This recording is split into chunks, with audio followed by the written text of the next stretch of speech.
Good afternoon, everybody. Thank you for joining us today. My name is Christopher Weimer. I am a co-director of the Center on Poverty and Social Policy at Columbia School of Social Work. And today we're going to be hearing a talk from Eva Rosen, which we're really excited about. Eva is an assistant professor of public policy at Georgetown University, and with us today to discuss her research and book, her new book, The Voucher Promise, Section 8 and the Fate of an American Neighborhood.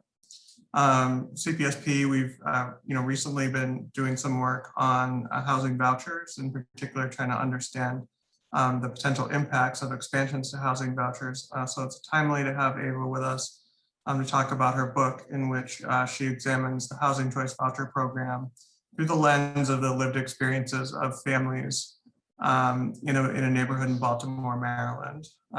So her stories come from the perspectives of homeowners, voucher holders, unassisted renters and landlords, and also shed light on the program's complications around housing choice and access to affordable housing in practice. So Eva's going to talk about her book and her findings, and then we'll follow with a Q&A and a broader discussion of the study's implications. Just a note for those in the audience, we won't be able to hear you or see you, but if you please put your questions in the Q&A box, and after Eva's talk, I will try to get to as many of those questions as possible. And with that, I will turn it over to Eva, and thank you for joining us. Thank you so much for having me, Chris. I'm really happy to be here. I'll go ahead and share my slides with you all. All right, the first slide should be up. Please hop in and let me know if you can't see it or if it doesn't advance. Thanks everybody for coming today. I'm still hoping that someday soon we'll be able to do this sort of thing in person, but in the meantime, it's really nice to see so many people virtually. So I'm going to talk to you, as Chris said, about a research project that I recently published as a book this summer. And it's about a neighborhood in Baltimore where a lot of folks are using housing vouchers. And I'll tell you all about what that means and what that looks like. So a central tenet of urban sociology is that place matters. So where you live shapes who you are and, of course, what you become. And in the 1980s, William Julius Wilson proposed that the effects of being poor come not just from how much money you and your own family have, but also from the poverty in the neighborhood around you. And this proposition. Sorry, do you want to share your screen, or were you not ready? Oh, is it not working? Yeah. Let me try again. Sorry to interrupt. No, I'm glad you did. That would have been too bad. Okay, share your slides. Okay.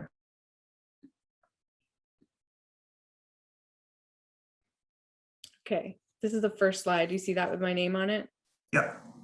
Great. And then this is the second slide. Did it advance?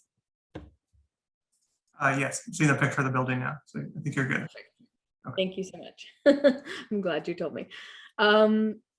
So this proposition about neighborhood poverty fueled a whole subfield of research on the so-called neighborhood effect, considering how our neighborhood environments shape the social world of its inhabitants through social networks, job opportunities, schools, crime, racial segregation.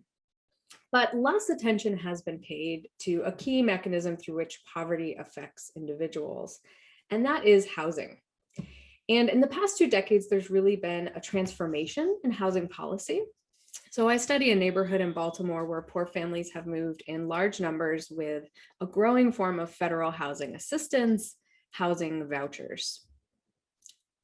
And in the 70s, under the Nixon administration, vouchers were created. They were thought to be an economically efficient tool to use existing private housing stock to provide homes for the poor.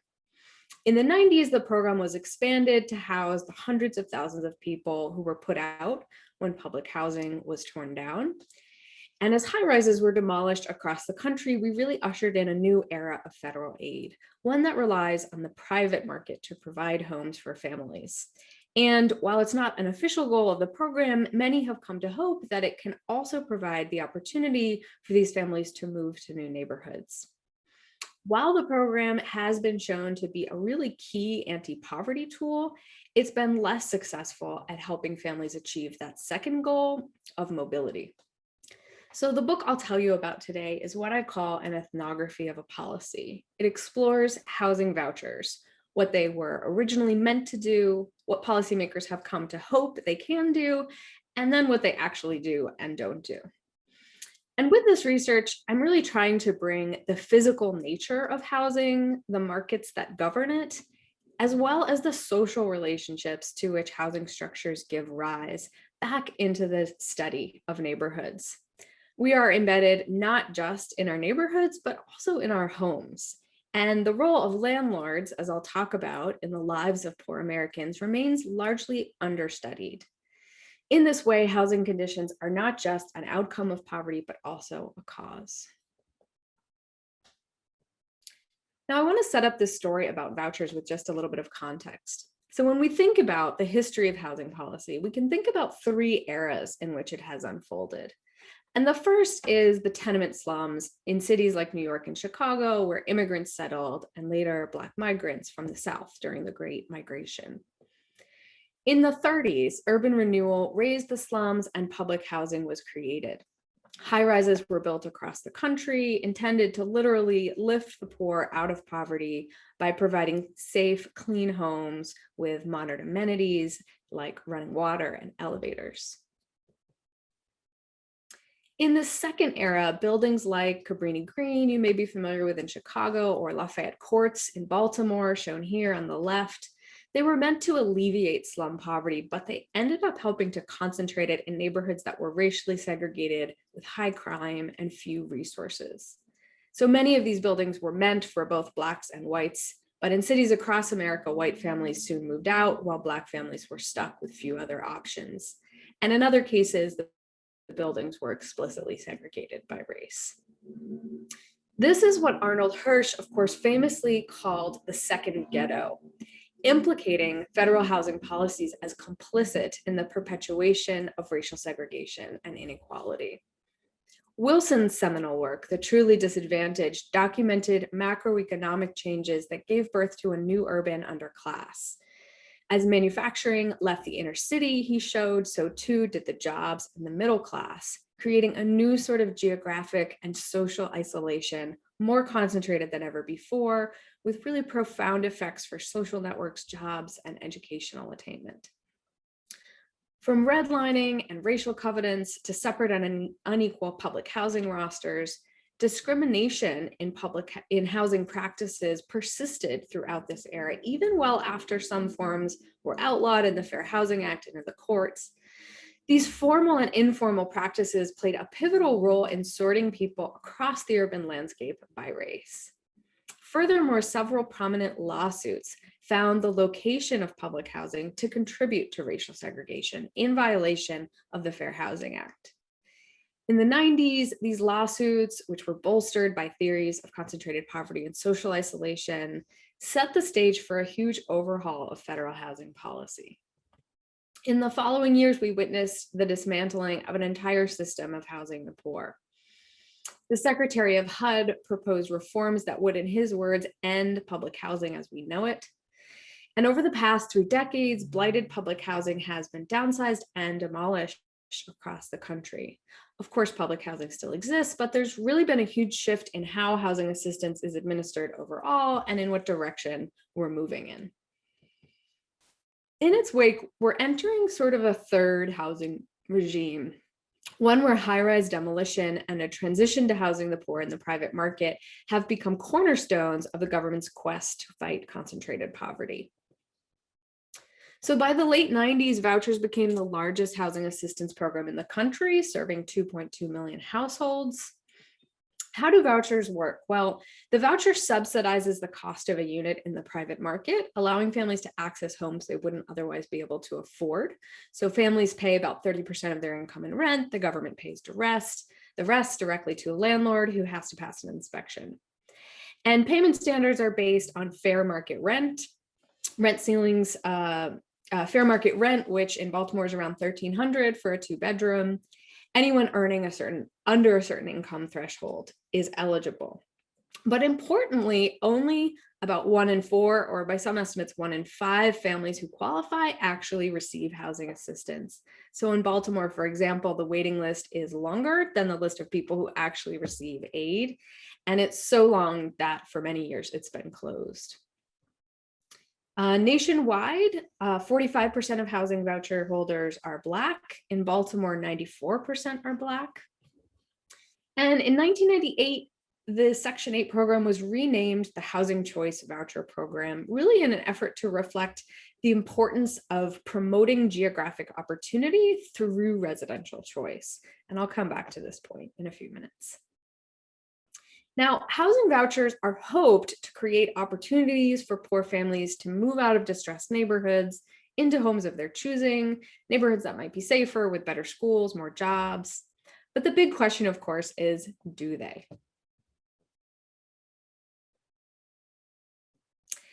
When we look at where voucher holders live, there has been some improvement. So voucher holders today live in less poor neighborhoods than in the kinds of neighborhoods where public housing used to be located. And they are somewhat less likely to live in neighborhoods of extreme poverty compared to those who don't receive any assistance at all. But by and large, voucher holders are not moving to areas of opportunity. Many still live in poor neighborhoods. And there are really important differences by race. So Black voucher holders tend to live in highly segregated neighborhoods, and minorities in general are half as likely as whites to make it to a low poverty neighborhood with their voucher. What this research can't tell us, though, is how people decide where to live, what role the voucher plays in this decision, and what constrains those choices. So there were a few big motivating questions that remained unanswered for me. First, where do people want to live, and why do they end up where they do? And existing research illuminates all kinds of preferences that people may have about where they live, things related to preferences related to geography or race or social networks, or the role that discrimination plays. But I felt we did really have more to learn about what choice actually looks like for voucher holders within a set of constraints. So what kinds of factors get in the way of these preferences? I also wondered how to think about this underlying theory that moving near to higher income neighbors really helps people. So how are voucher holders actually received by these new neighbors, and what role might stigma around the policy play? More broadly, I wondered whether we should actually expect that a market-based program would really produce different outcomes than the broader housing market already does. So to look at these questions, I moved to a Baltimore neighborhood called Park Heights to learn more about how this policy worked for people on the ground. And I selected this neighborhood by using HUD data to look at where voucher holders tend to live in Baltimore, as you can see on the map here. Overall, Baltimore has one of the highest housing voucher rates for large cities in the US. And in the neighborhood I study, Park Heights, it's outlined in red on the upper left here, it's even higher. It's nearly 17% of rentals in Park Heights that are occupied by voucher holders. Also, a third of the residents in this neighborhood are poor, and it's 96% Black. So I moved to the neighborhood in 2011, and I conducted fieldwork there for 15 months. I used a combination of ethnographic interviews, ethnographic observations, and in-depth interviews. In order to find participants, I began by sampling addresses from the website where the Housing Authority directs all voucher holders to find homes. It's called gosection8.com. And then I actually started going door to door to find people. So I got to know residents, their friends, families, and neighbors. I went to family dinners, church on Sunday, tagged along for family errands, and accompanied families on housing searches. Now, I wanted to identify all the different actors who were relevant to the question I was interested in. So I studied 4 different groups: the aging homeowners who bought their homes in the 60s and 70s, the more recent influx of voucher holders, and also unassisted renters who don't get any housing help from the government, and then finally the landlords who house these renters. And I talked to everyone about how they came to the neighborhood, where they had lived or worked previously, and I learned in-depth life histories with all 102 respondents. So to give you a bit of a sense of the physical landscape of the neighborhood, this picture shows one of the main streets lined with these spacious homes. Now, 1/4 of the homes in the neighborhood are vacant. As you can see, in some areas, there are even more vacant homes than occupied homes. Park Heights has one of the highest vacancy rates in the city. And yet, if you look all the way on the left-hand side, unless your screen is mirrored, you can see that there's flower pots on the railing here, and it looks like at least one of these homes on this block is inhabited next to all of these uninhabited homes. The neighborhood is sort of peppered with these gaping holes where derelict homes have been torn down and trees and grass have just invaded the urban space. So what happened here? A brief history. In 1969, this is the park, oops, I went too fast. So in 1969, this is the Park Heights that Terrence Green, who was one of the older homeowners that I got to know, this is what he found when he moved to the neighborhood with his wife. And at that time, this was a tree-lined neighborhood where mostly white middle-class families lived.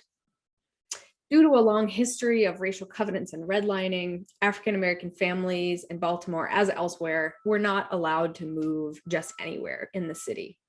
And in the 60s, for the first time, banks became willing to lend money to Black homebuyers in neighborhoods like Park Heights. So back then, Mr. Green told me Park Heights in 1960, when I bought this house, everybody in the whole area was white. There were no Black people nowhere. In fact, the neighborhood was predominantly Jewish, which was a selling point for Mr. Green, who loved the deli around the corner. But he put what happened next in really simple terms for me. He said, let me explain that to you. In those days, anytime a Black person would buy a house, all the Jewish people would leave. And in the 60s, in a practice known as blockbusting, for which many credit Baltimore as the birthplace, real estate agents stoked fears of Black incursion in Park Heights by flipping white-owned homes one at a time. And as the Black family moved in, the white families moved out. Mr. Green said, though, that he doesn't harbor any animosity towards the white families who left. He said they did what they felt they had to. And you know something, they weren't wrong. They knew things were changing because now we're all stuck here with homes that ain't worth nothing. So in 1960, Park Heights was 95% white, primarily middle class. In the span of just a decade, this community of 20,000 people was replaced almost entirely. By 2010, it was 96% Black. And over the years, the neighborhood has been hit hard with economic troubles, including joblessness and an aging housing stock.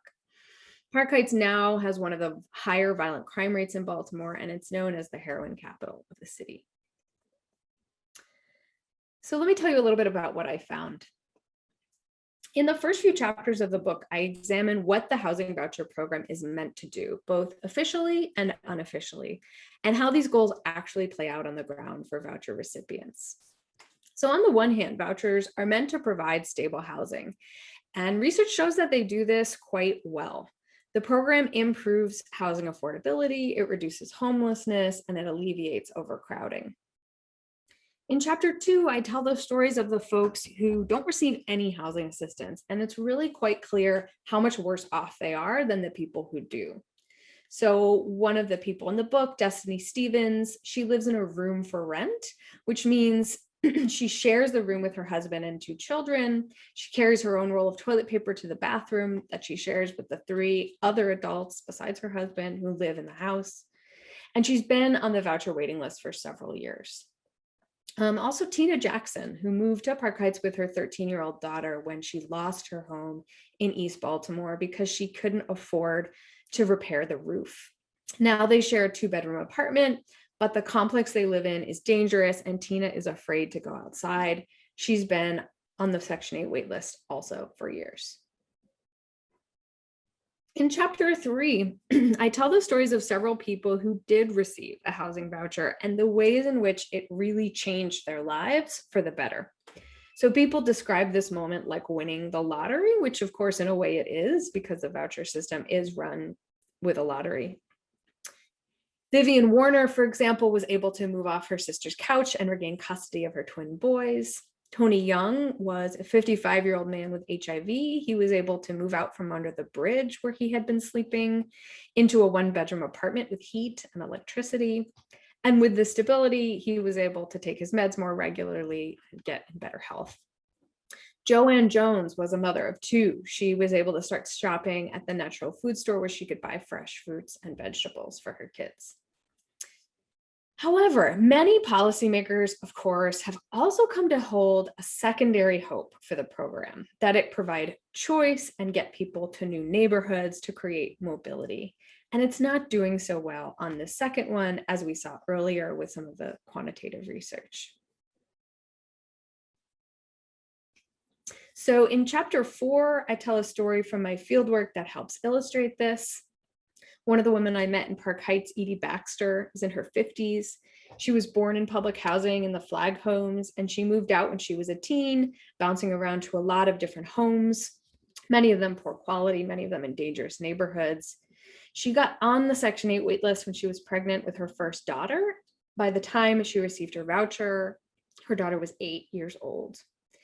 Despite the wait, though, Edie was thrilled. She read up on all the rules. She learned she could use her voucher basically anywhere, and she was really excited to move to the county. She had always dreamed of living in a neighborhood called Owings Mills and having more trees around. But when she went to visit homes in the suburbs, landlords turned her away, telling her, no vouchers here.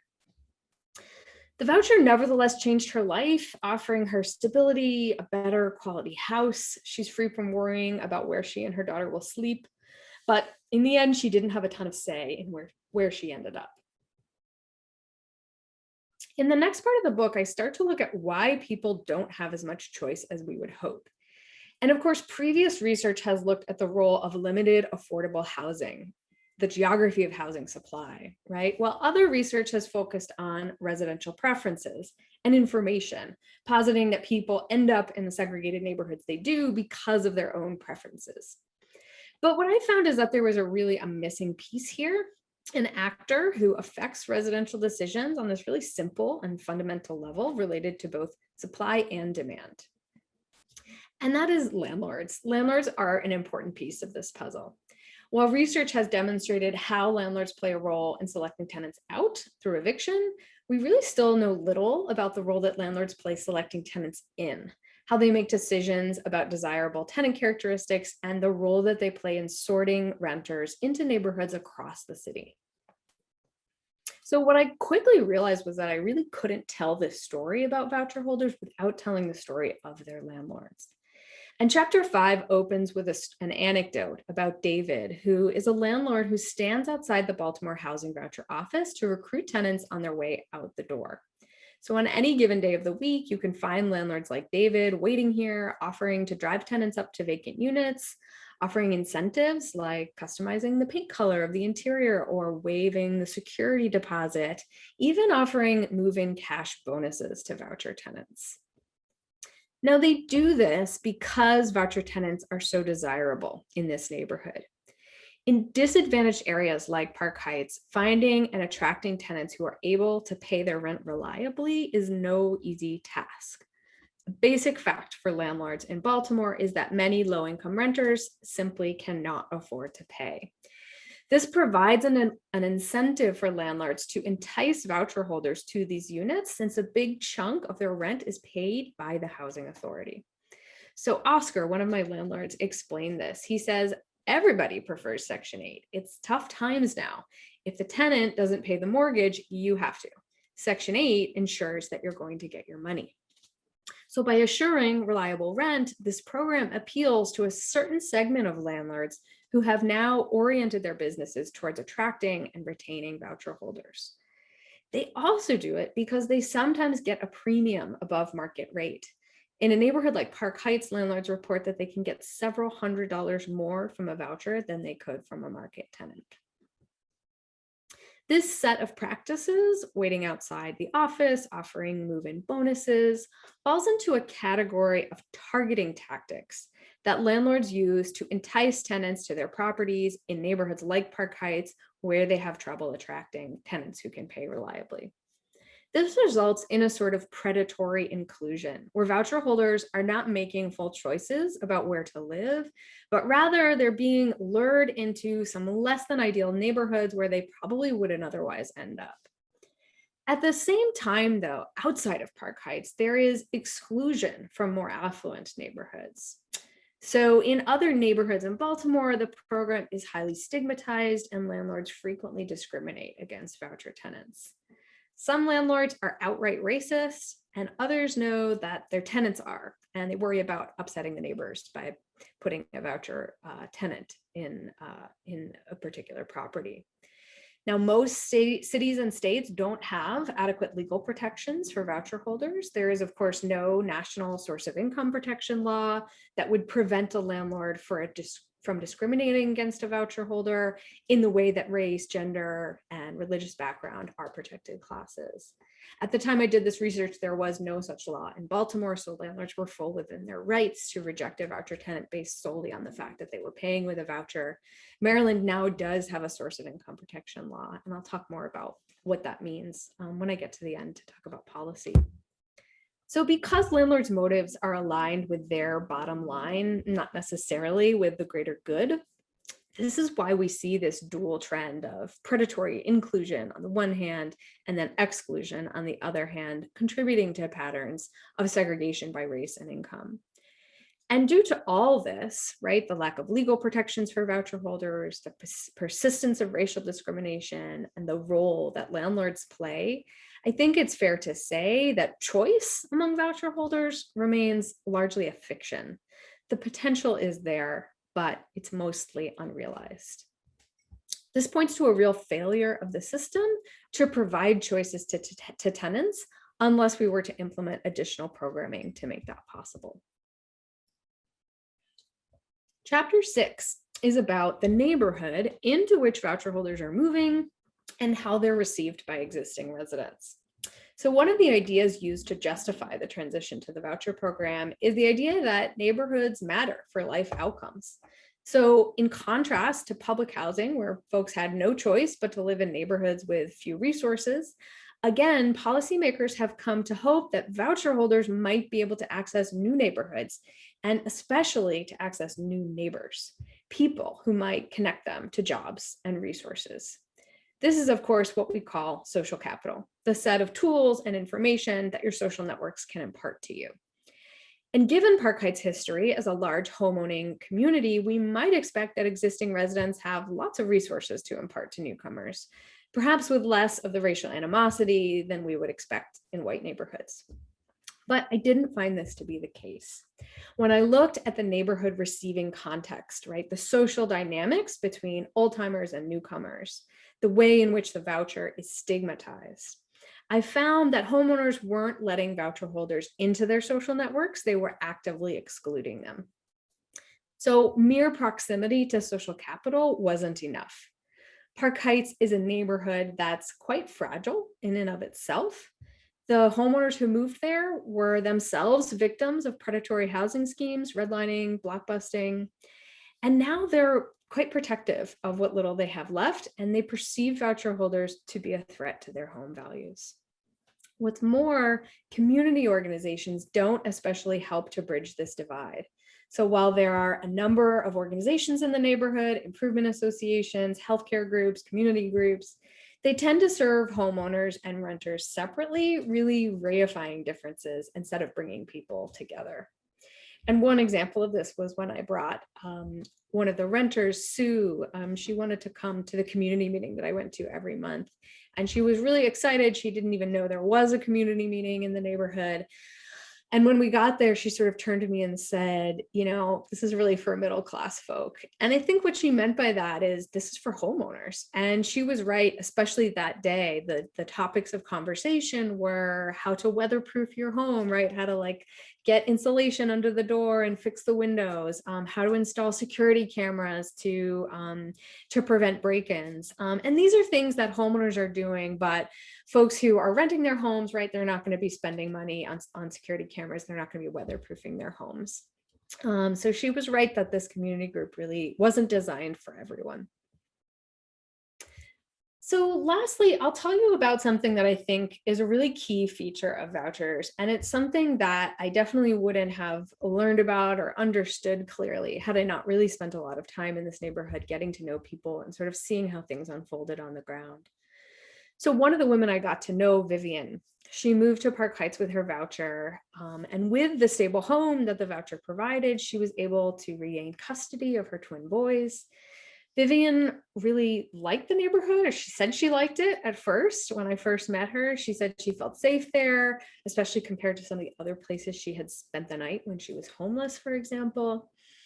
But when Vivian's husband was killed in a street mugging, she decided she wanted to move. She told me, I just want a new place to live. I just want to feel safe. And the voucher was really the only thing that allowed her to do this. So without the voucher, she likely would have been stuck where she was. And this flexibility to move, to escape violence, for a new job, or to get your kid to a new school, right? This is something that middle-class families frequently take for granted. The voucher holders I got to know felt that their voucher was liberating. So even if from the outside we can see that choice is somewhat circumscribed, that people, aren't making a full set of choices, it's still really important, I think, to hear people when they say that the voucher changed their lives, that it provided them with choices that they'd never had before. So in conclusion, this book is about the important role that neighborhoods play in life outcomes, but also the underexamined role that housing policy itself plays. It's a story about how a federal program meant to address some of the failings of public housing is in turn repeating many of the problems of housing policies past. That said, the policy provides homes for millions of households, and it has the potential to do more. With some key reforms, I think vouchers could work better to reduce the undue influence that landlords have in this process, and to provide families not only with a roof over their head, but also some choice in where they live. So I'll highlight just a couple of key policy implications that flow from this work. And most of these I didn't come up with myself. There's been lots of research and talk about all of these interventions, but I'll use the findings of the book to frame these different kinds of policy interventions, and hopefully to guide our conversation in the last few minutes.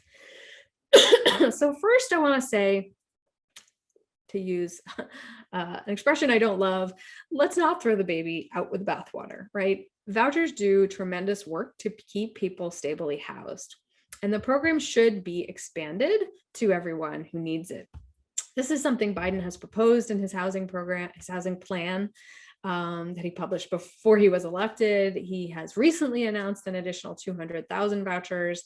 That doesn't get, that's great. It certainly does not expand the program to everyone who needs it, but hopefully we're on a path to actually having a conversation about this in a way that we haven't been in a long time. So importantly, I think that expansion would help reduce stigma. If it was more commonplace to have a voucher, landlords in more affluent neighborhoods might not have the aversion to the program that they often do. It could even push developers to create more affordable housing. But this book points to some key concerns about scaling up without first addressing some of the flaws in the program. So most importantly, we need to shore things up on the tenant side to mitigate landlord influence, which is not always in the tenant's best interest. We need to provide better information and counseling to families about where they can move. And there are a lot of mobility programs across the country, so special programs that are specifically designed to help people get to opportunity neighborhoods. And these programs, for example, the Thompson program in Baltimore, the Baltimore Housing Mobility Program, right, can give us some insights into how best to provide information and counseling to families to help them learn about what their options are without forcing them to go anywhere that they don't want to go.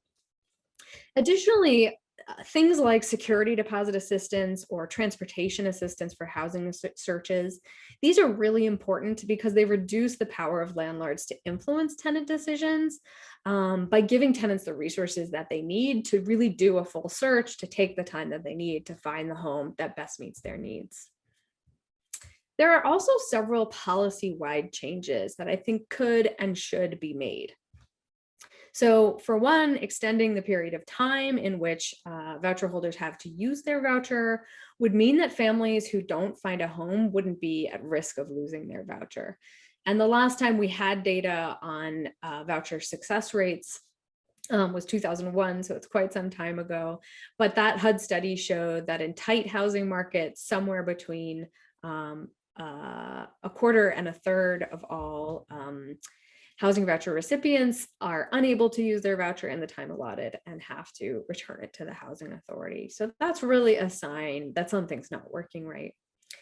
Related to that, right, people would have an easier time using their voucher in the time allotted if there were something called source of income protection. And a federal source of income protection law, as I mentioned before, would make it so that landlords couldn't turn down a voucher based solely on the fact that they're paying their rent with a voucher. And there's a bit of research on SOI laws, and it's certainly, they don't seem to be a cure-all, but it does seem to move the needle, and it does seem to open up opportunities for families. Additionally, small area fair market rent. So small area fair market rents essentially set payment standards at the local level, usually at the zip code level. And so they're calibrating the rent ceilings at a more fine-grained level, and therefore eliminating that voucher premium that I told you about that exists in neighborhoods like Park Heights. So this would mean that we wouldn't be overpaying landlords in poor neighborhoods and then underpaying them in wealthier neighborhoods. And this would allow tenants to have a little bit of a wider set of choices about where they could move, because their voucher would actually be competitive in more affluent housing markets. This is a tricky proposition in a place like Baltimore because the rents in the city are so low relative to surrounding suburbs that calibrating payment standards more locally would mean that would mean that the payment standard would go down across the city. So there's more work to be done about to figure out how to solve this in a place like Baltimore. But we've seen a lot of success in places like DC, for example, which has something similar called neighborhood-based fair market rent. Finally, I want to highlight that there are limits to the voucher system. So vouchers don't work for everyone. The hardest to house families, folks with special needs, folks with who need a lot of bedrooms, right? Or who need help doing a housing search, they may need additional supports that the voucher program isn't equipped to offer. Additionally, I think it's really important to remember that investing in tenant-based solutions like the voucher program doesn't absolve us from investing in disadvantaged neighborhoods directly, which really should happen in tandem with vouchers. Park Heights is a perfect example of why this matters. When we have neighborhoods that have been historically disinvested in, they may not have all of the equipment and resources that they need to welcome and support voucher holders. And so we should not be expanding the voucher program in isolation. We should also be pursuing place-based investments. That's all I have to say about policy, but I welcome your questions and comments, and I look forward to the discussion. Thank you so much. Great. Thank you so much, Eva. It was a fascinating talk. We do have some questions coming in, but I urge the audience to submit additional questions in the Q&A box, and we'll try to get to as many as possible. The first question is about vouchers versus building affordable housing. And the specific question is, are vouchers more cost effective than building affordable housing? But I would also add to that, sort of, how do you think about that trade-off between investing in more vouchers or more access to vouchers and the actual building of affordable housing? Yes, so certainly the theory, the economic theory would say that that vouchers are meant to be more economically efficient because they're relying on existing housing stock rather than building new housing stock. That being said, I think in any given market, whether one is more efficient than another is sort of an open empirical question and pretty tricky to measure. But I do think it's an important question in the sense that we need both, absolutely. In particular, if we were to expand the voucher program, that would absolutely be a complete failure unless we had more affordable housing available, right? In order to rent a unit through the voucher program, the unit has to qualify, which means it has to be an affordable unit. Now, it doesn't have to be as affordable as if someone weren't using a voucher at all, but it does have to qualify under the payment standard. So I think it's important that we pursue both at once. What I will say about housing vouchers is that they help families in an immediate and long-term way. And so there is something really elegant about a solution that doesn't require a complete restructuring of the housing market, but makes housing more affordable right away. And so, when you talk to families about, again, how they feel when they get this voucher, it literally is like winning the lottery for them. Whereas when we build quote unquote affordable housing, a lot of the time it ends up not being so affordable, or it ends up being, workforce housing, 50 to 80% AMI, right? For folks who maybe have a little bit more money. And so I do think it's really important that we prioritize making sure that our most vulnerable renters in this country have a resource to be able to afford their rent and have stable homes. And that is something that the voucher can do in a very simple way. Thank you. Our second question comes from a doctoral student who's actually doing their dissertation on the impact of vouchers on children's education. So the question is, did you find in your study any information or research on how mobility affects children in particular, or families with children? Yeah, so I turned to Raj Chetty for a lot of that stuff, for some of the more quantitative impacts, and certainly we have a ton of evidence to suggest that, especially for younger children, moving to opportunity neighborhoods just has tremendous effects on their likelihood to go to college, on their lifetime earnings, on their health, on their likelihood to get married, right? All of these factors. In a more qualitative sense, I did see that in my work, although, again, I wasn't especially studying an opportunity neighborhood. I was studying a really disadvantaged neighborhood. So I sort of saw the flip side of it in many cases. I saw what it looked like for families with children to live in a fairly high crime neighborhood where their kids were scared to walk to school alone, where they, had witnessed gang violence and shootings and had been beaten up on the way home from school and all of this. And so certainly the flip side of that, right, is you can quite obviously see how that affects a child's ability to concentrate on their schoolwork, or, even their mental health or their physical health.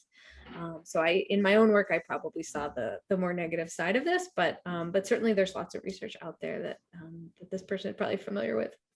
From MTO and from Chetty on how impactful opportunity neighborhoods can be. Yeah, they had a secondary question of whether it's okay to reach out to you to ask more questions on studies, I think. Oh, absolutely. Yeah, please do. Okay. The next question is interesting. To what extent do you believe the findings of your book are applicable to other urban cities within the US? And then also, how might things look different in more rural settings? Yeah, great questions. So since doing the research for this book, I have expanded the research on the landlord side, and I've studied landlords in Baltimore and now in DC, as well as two other cities, Dallas, Texas, and Cleveland, Ohio.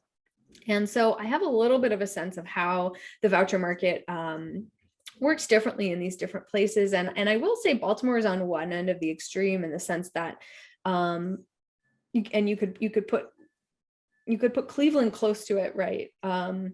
In its poverty level, although Cleveland's actually quite a bit more poor than Baltimore.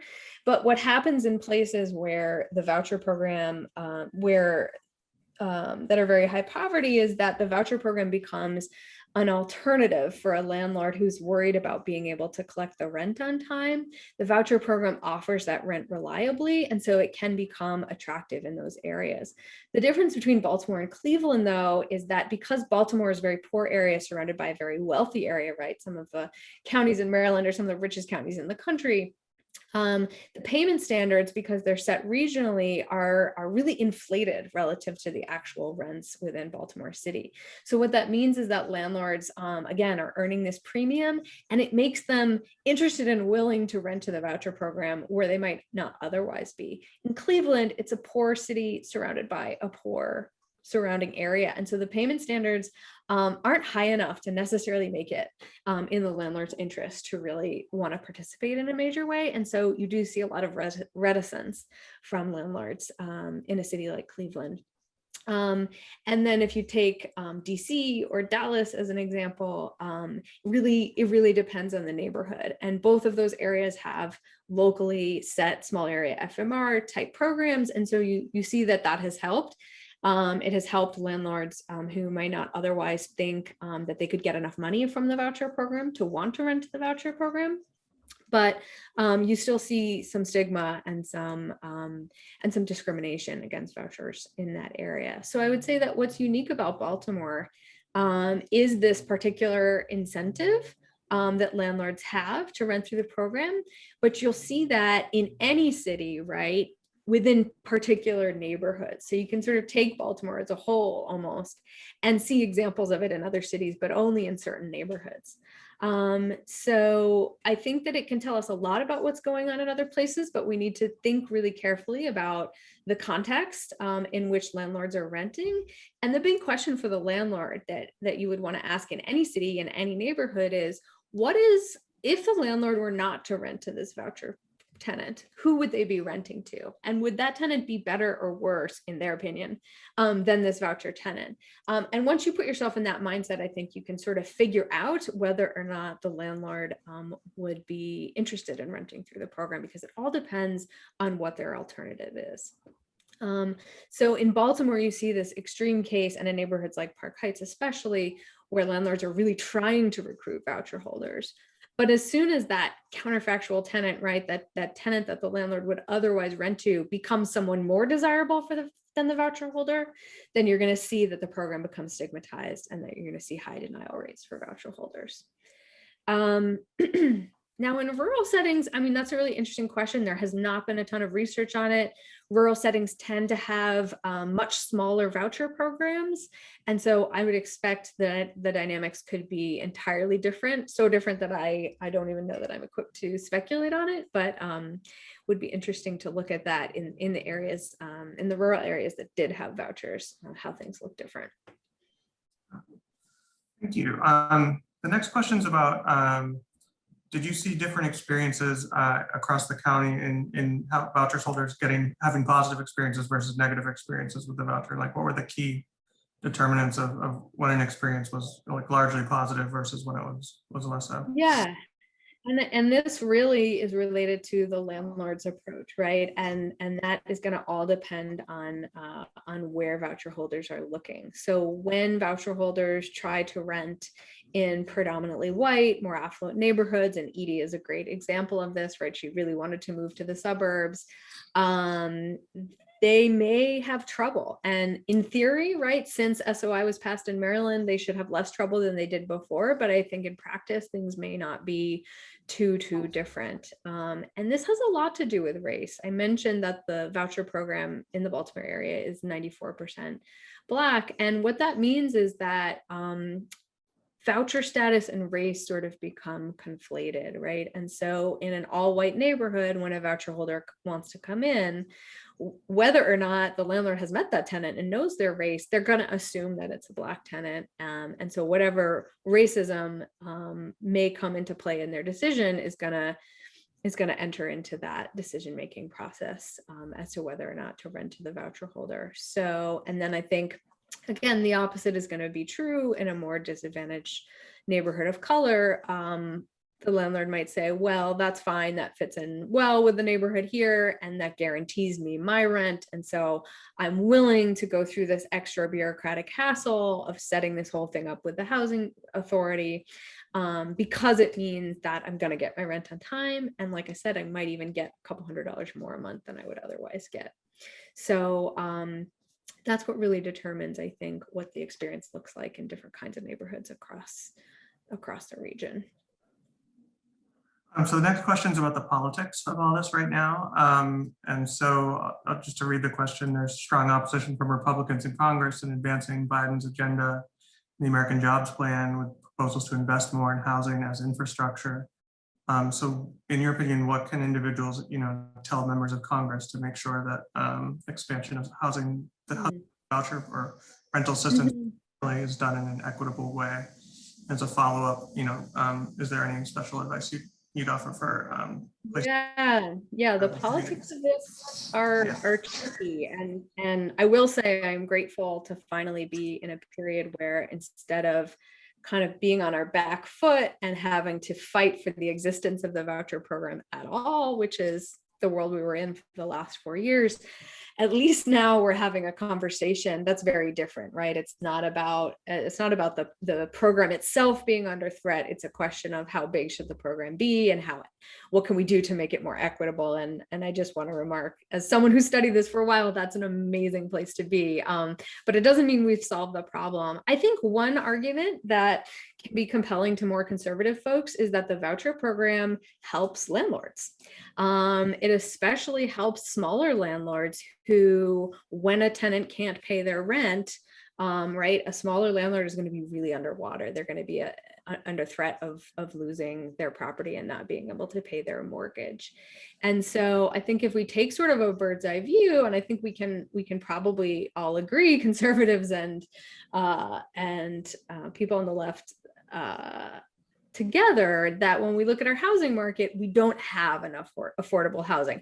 We may disagree on the reasons and we may disagree on the solutions, but I don't think anyone would disagree that there is not enough affordable housing, and that people are having trouble paying their rent, especially during the pandemic. It's really opened up a conversation to think about the power of housing instability. And so I think arguing that a program that stabilizes our housing market, right, that makes sure that landlords get paid on time, this is a program that's good. This is a program that helps preserve affordable housing, because it means that those smaller landlords who are offering homes at an affordable rate aren't going to be put out of business by tenants who can't pay, who will also experience eviction. So if the humanitarian concern of eviction is not what they're interested in, maybe they're interested in the part of this program that kind of shores up landlords and means that landlords can afford to pay their mortgages. So that's one lens. It's also inherently a market-based solution, right? This is not a revolutionary solution. This is not reforming the entire market. This is just sort of a band-aid solution that helps make sure people can afford their homes. We're not talking about place-based investment or investing in disadvantaged neighborhoods. We're just talking about trying to make sure people don't get evicted. So those are a couple of arguments you could try. The next question is more of a sociological question, I think. It comes again from a doctoral student interested in neighborhood effects on health. Your research seemed to show that participation in neighborhood organizations is pretty one-sided from the examples that you gave. And, the participation in organizations like this are sometimes thought of as a proxy for things like collective efficacy and social capital. So what do you think are some of the implications of your research for those type of measures that are commonly used in neighborhood-based research? Yeah, I mean, I think it certainly points to the need to look, especially if you're doing this in a more quantitative way, to look at who is participating in what, because it may not be that some of the most disadvantaged members of the community aren't participating at all. It may be that they're participating in different activities, and they may be much more informal. So some of the the lower income renters that I talked to, right, they weren't going to the community meetings, but they were participating in community groups, and there were more informal neighborhood associations. There were neighborhood associations that were especially catered towards coming up with activities for kids, for example, that were really, for whatever reason, geared towards renters and not owners, perhaps because the owners tend to be, in this neighborhood, tended to be much older, and so tended not to have young kids. But it's not that they weren't participating, it's that they were participating in ways you might not have known, because if you were an outsider to that neighborhood, you might not have known that that community group existed. Doesn't have a Facebook group, right? Doesn't have flyers. You just know about it if you live there, and so you go there.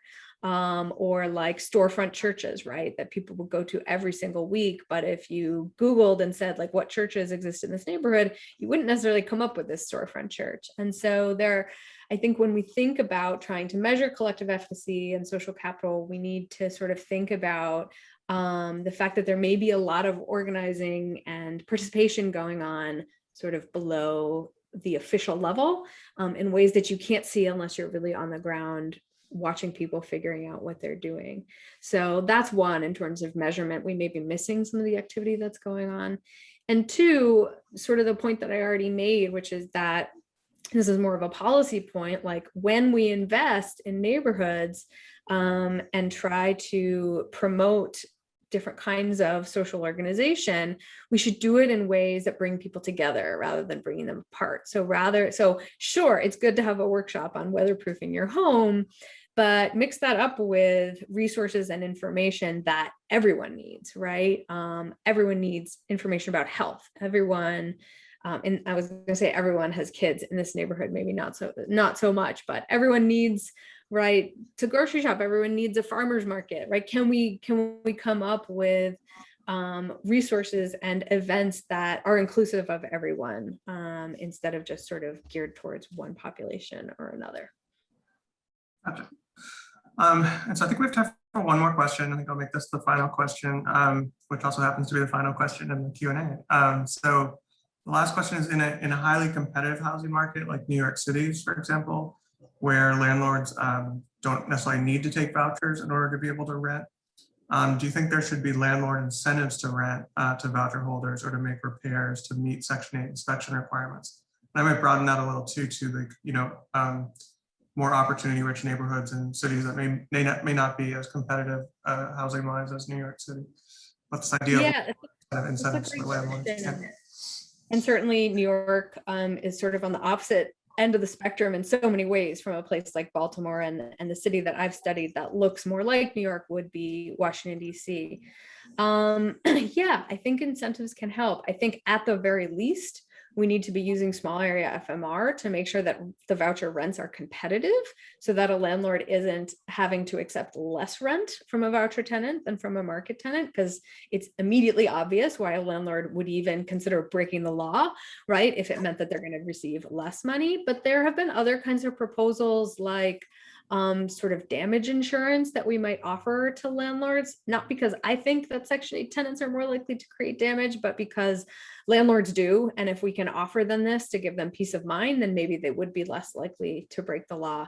But there are other tools too. And there was a big article in New York Times a couple of weeks ago about a huge anti-discrimination lawsuit related to housing vouchers in New York City.